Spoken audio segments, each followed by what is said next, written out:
Canal 9 Televida, y esto es abrir la puerta al tema que vamos a charlar con un súper especialista en un minuto más. Cuando subís algo a tus redes, ¿reflexionás mucho antes de hacerlo o directamente lo haces porque tenés ganas sin nada de análisis? Patricia Canizo nos dice: hola, buen día, lo analizo, pero no soy de publicar todo, solo pocas cosas. Ahí está, Patricia Claudia por acá dice: buen día, yo lo pienso antes, verifico que sean ciertas, no soy de hacer muchas publicaciones.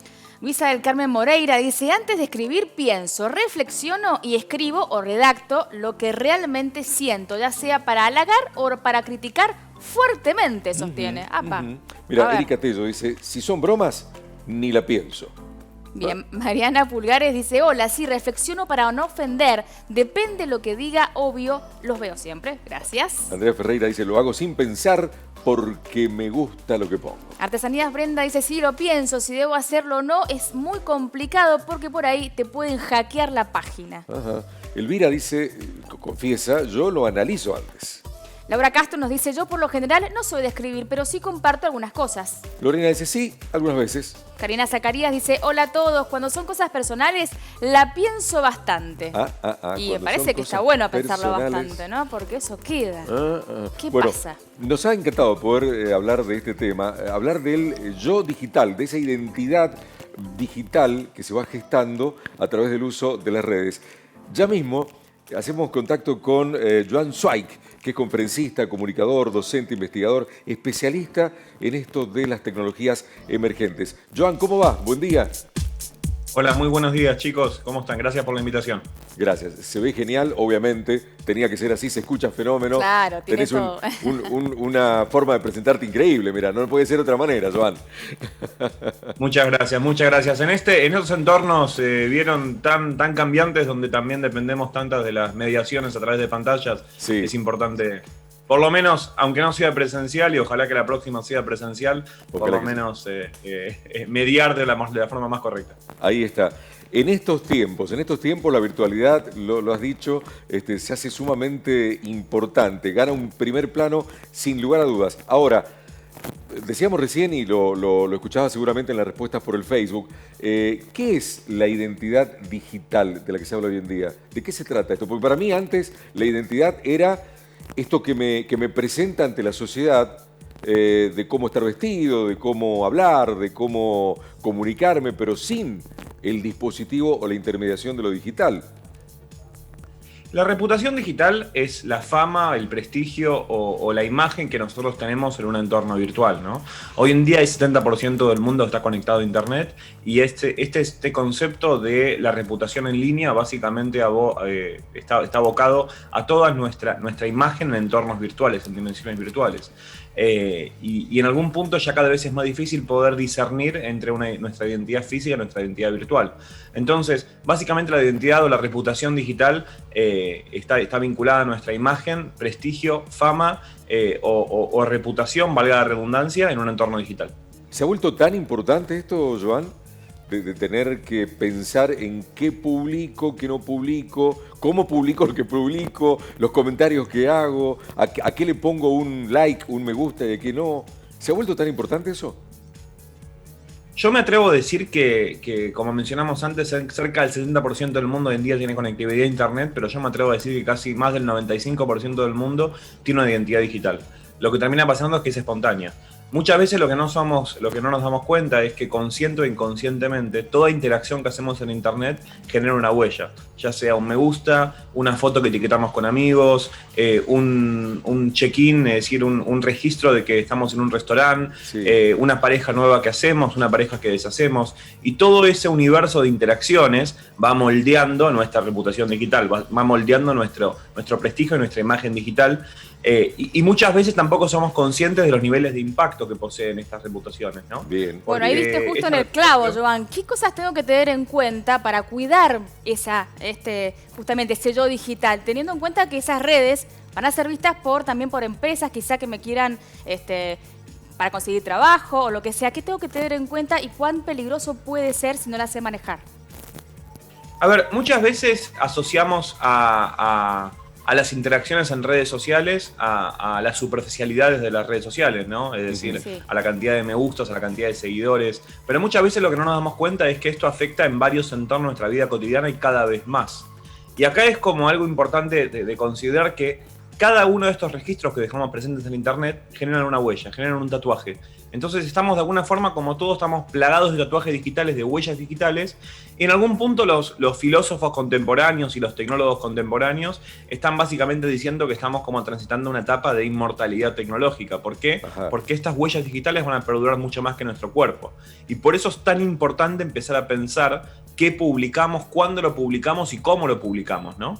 Porque hoy en día tenemos la capacidad de poder publicar y de una forma muy sencilla, de una forma muy masiva en este sentido, Sí. pero quizá no somos conscientes de los niveles de impacto que tienen, más allá de la superficialidad de los me gusta y la cantidad de seguidores, porque cuando una compañía va a contratar a una persona, por ejemplo, va a reclutar a una persona para un trabajo, Sí. no solamente va a ver su perfil profesional de LinkedIn, sino va a ver toda su demás reputación digital. Por eso es importante que haya una coherencia en la identidad digital, tal como tenemos una coherencia en nuestra identidad física, ¿no? O sea, Joan, para tenerlo clarísimo, ¿no? Y para que mucha gente lo tenga también claro, que quizás no maneja tanto los recursos que da hoy lo digital.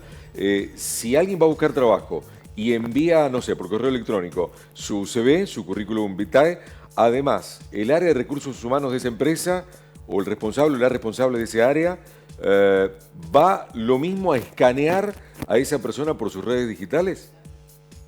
En la gran mayoría de los casos es lo que terminan sucediendo. Hoy en día tenemos una capacidad también de acceso a la información tan grande y un acceso a estas huellas digitales tan grandes que no sé si alguno de los televidentes o mismo ustedes alguna vez se googlearon a sí mismos, ¿no? Entonces aparece la cantidad de resultados vinculados a su nombre. Sí. Y en Argentina lamentablemente no tenemos un marco normativo que esté avanzado en relación a lo que es el derecho al olvido y lo que es el manejo de estas huellas digitales, ¿no? Ajá. Entonces es importante entender que todo eso que dejamos perdura, tiene un impacto directo en nuestra vida cotidiana. Historias hay miles de historias de jefes que leen las redes privadas de sus empleados y ven que no hablan de la mejor forma de los empleados y termina afectándolos a ellos.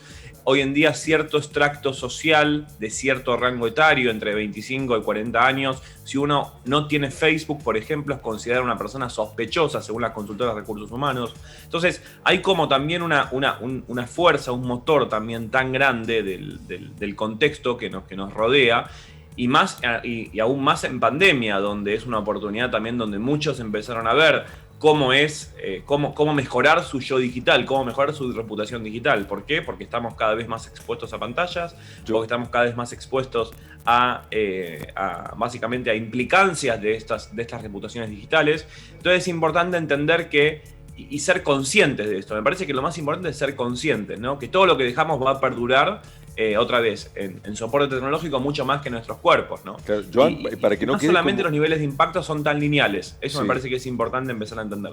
Joan, para que no quede como al pasar, creo que escuché bien. Dijiste que eso sería de sospechar si una persona no tiene mucha acción, mucha presencia en las redes. O Por no ejemplo, tiene una persona que no tenga Facebook.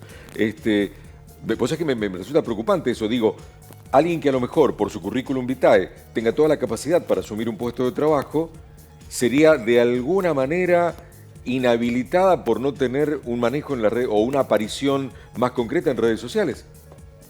Eso es lamentable, pero es la realidad del mercado laboral y de la realidad del contexto social. Hoy en día es lo mismo que hoy en día conocemos a una persona y queremos ver también sus redes, queremos ver sus registros, queremos ver su vidriera digital en algún punto. Entonces, hoy en día yo creo que en el entorno laboral el currículum vitae pasó medio una especie de segundo plano y ahora tenemos que tener como muchos más frentes controlados en relación a la identidad digital. Eso la verdad es que si ustedes me preguntan a mí personalmente, yo creo que tenemos que lograr un balance entre todo esto, ¿no? Porque tampoco está tan bueno juzgar a una persona solamente por su uso o no uso de las redes en general. Sí. Pero es lo que termina pasando hoy en día con las grandes consultoras laborales y es importante empezar a entender que todo tiene un impacto directo en nuestra vida cotidiana. Claro. Joan, ¿qué pasa cuando subimos a veces o se entremezcla lo laboral con las fotos cotidianas, por ejemplo, sin ir más lejos de los chicos? ¿Está bueno subir o no? Por esto que vos decís, ¿no? Que estamos plasmando algo que va a quedar para siempre. teniendo en cuenta el valor que tienen los chicos, nuestros hijos, la familia.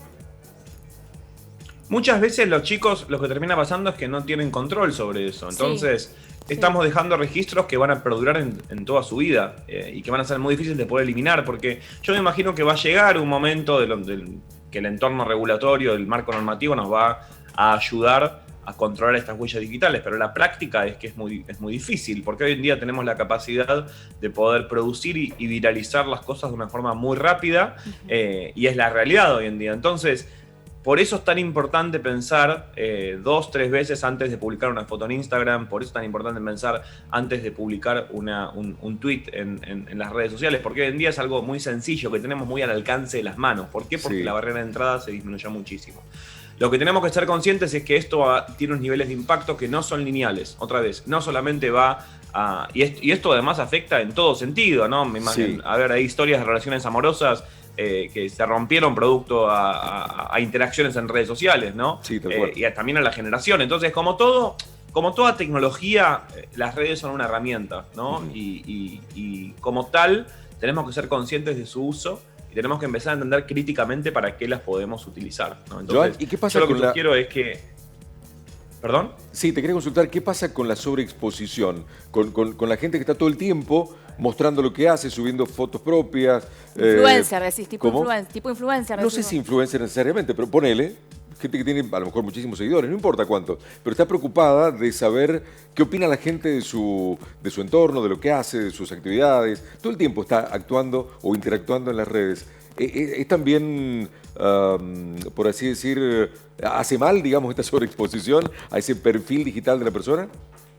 A ver, ese debate forma parte de uno de los grandes debates del mundo de la tecnología, que es esto del efecto reality, ¿no? Como que todo queremos, en algún punto, todo queremos mostrarlo. ¿Y cuántas veces conocimos una persona que en las redes es una y en la vida, y cuando la conocemos presencialmente es otra persona por completo, ¿no? En ese sentido.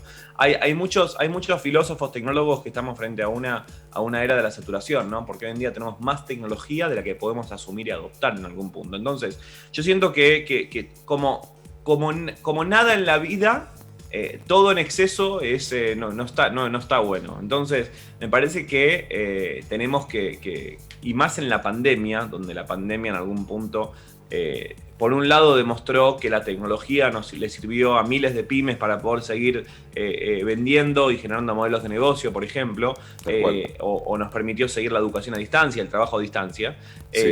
También demostró en algún punto un exceso de tecnología, un exceso de descontrol de reglas, un exceso de pantallas puntualmente también, de impacto de pantallas. Entonces, a ver, hay todo también una corriente muy grande y va a ser un debate, me parece, no tecnológico, sino humano en algún punto, ¿no?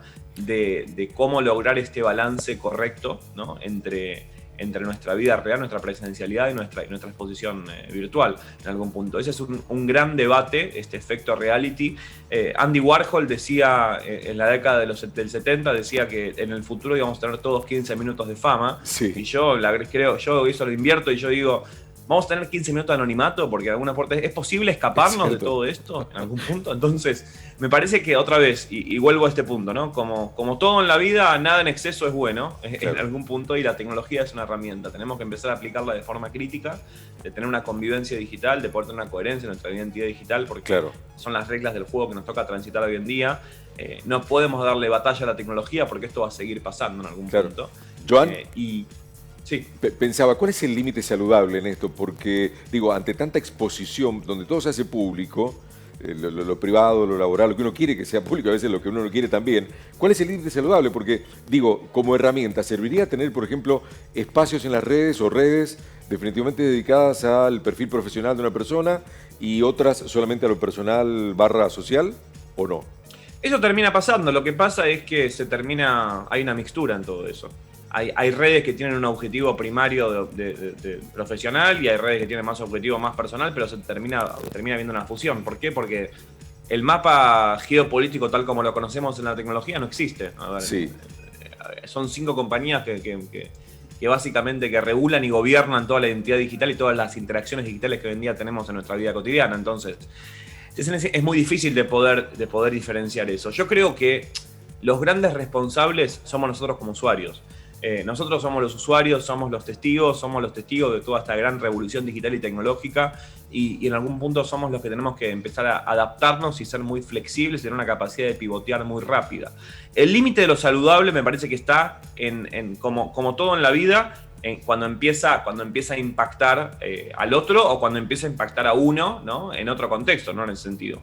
Yo puntualmente, si me preguntan a mí personalmente, busco actividades que me alejen de tanta pantalla, ¿no? En algún punto, porque siento que estamos en algún punto saturados, ¿no? De tanta tecnología. Hay una cierta saturación en la tecnología. Entonces, yo creo que esta pandemia en algún punto también nos demostró que todo evento trascendente en la vida se puede observar de diferentes miradas, ¿no? Podemos ser, como diría Humberto Eco, como integrados y pensar que la tecnología es el mayor herramienta de bienestar social o más apocalíptico. Yo creo que el debate termina siendo humano porque la tecnología sigue siendo una herramienta, ¿no? Y otra vez, ahora hay un debate también muy grande entre si las redes sociales son adictivas o no, y en ese sentido me parece que son debates que nos debemos y que la humanidad se debe y se va a tener que plantear, ¿no? Bien, para cerrar y agradeciéndote mucho este tiempo que has tenido con nosotros, Joan, sos un especialista definitivamente en el tema. Para quien está escuchando esto y dice, bueno, ¿y qué hago? ¿Cómo manejo todo esto? ¿Qué consejo le darías de cómo construir bien o cómo configurar bien o cómo diseñar bien su yo digital, su identidad digital? A mí me parece que para el mayor consejo que le puedo dar a las personas que están tratando también de mejorar esta reputación digital de cada uno, me parece que es la analogía perfecta con nuestra identidad presencial, ¿no? Nuestra identidad física. Me parece que si uno es también,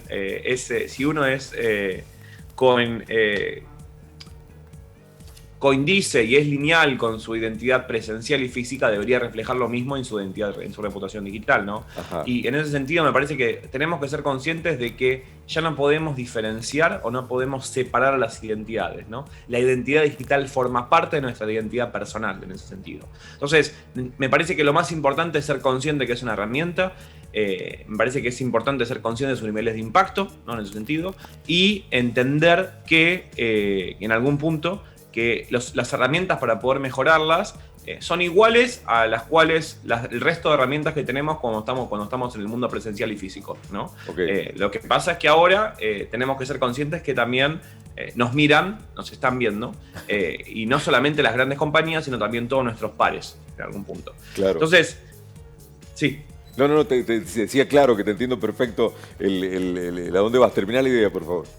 No, entonces me parece que lo más importante es otra vez, pensar otra vez, darle el peso que corresponde, otra vez, no ser totalmente en algún punto evangelizadores o pensar que tenemos que ser 100% digitales. Muchas veces la innovación radical no es la respuesta. Claro. Y en algún punto también tomarla realmente como una herramienta y pensar otra vez antes de interactuar como interactuamos también en la vida física, ¿no? Porque lo que siento es que en las redes virtuales y en la identidad digital, en algún punto cuando uno no pone el cuerpo es más impune en algún sentido. Sí, entonces tenemos que ser conscientes de eso, ¿no? Y también y me parece que lo más importante es tener empatía cuando generamos una reputación digital y ponernos en el lugar del otro y de entender cómo nos comunicamos con ella.